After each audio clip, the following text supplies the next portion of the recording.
Welcome back. Flooding also impacted the southwestern parts of our viewing area last year, including Windham, which was hit hard by the rising waters on the Des Moines River. KEYC First Alert Chief Meteorologist John Cable has that story.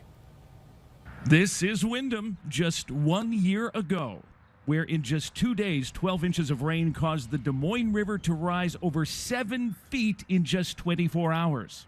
And residents had almost no time to react as the water swallowed up roads, parks, and neighborhoods. Today, the river hovers at around 11 to 12 feet.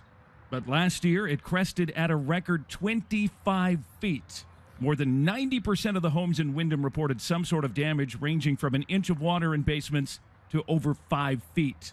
In the midst of the chaos, Hillary Mathis rallied the community and brought them together.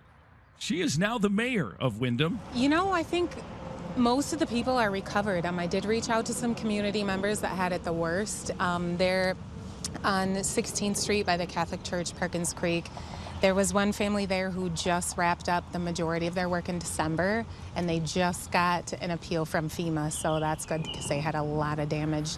Over the past year, folks in Windham have worked to rebuild and to plan for next time. And a big part of that plan is a new flood barrier in Island Park. One of the things was to put a berm through Island Park that would keep a lot of the water in the park, but also away from some of the neighborhoods on the south part of town, away from the highway. So what initially the plan was, we had several options. One of them would start a berm about to the Highway 7160 right-of-way, run right straight through this park between where we're standing and the pool, and it would run right to the dog park, in the middle of the dog park, over to that shelter, brown shelter, and then turn to the right. So that would keep the water on this side and keep the water away from going into, like I said, the southern neighborhoods, into the business district, and into, some of onto the highway. One of the most visible casualties of last summer's flooding is the Windham City Pool.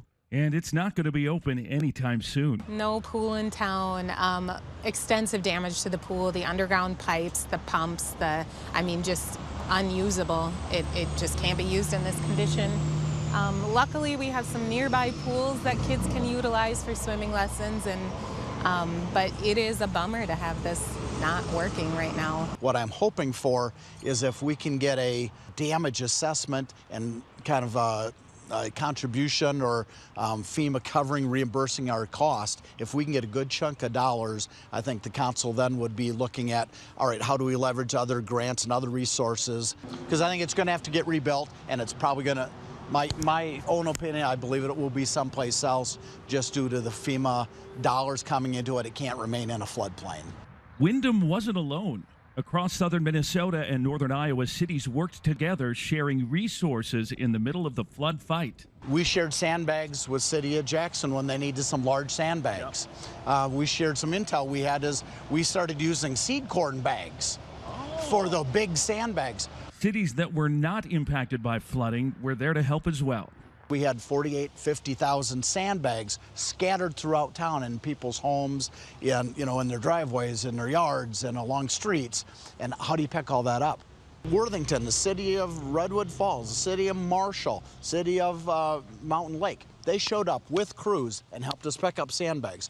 And we started 8 o'clock in the morning. By 2, we were done. Wow. This would have been a awesome. multi-week effort. For Windham, the flood was devastating, but it also revealed the strength of preparation, teamwork, and community. That's what I learned through this was this community is resilient and compassionate and helpful. We had over 1,000 volunteers. I would say I tried to get a good number of them, but my best guess is about 1,000 volunteers helping us fill 48,000 sandbags over a period of about 4 days. So it was incredible.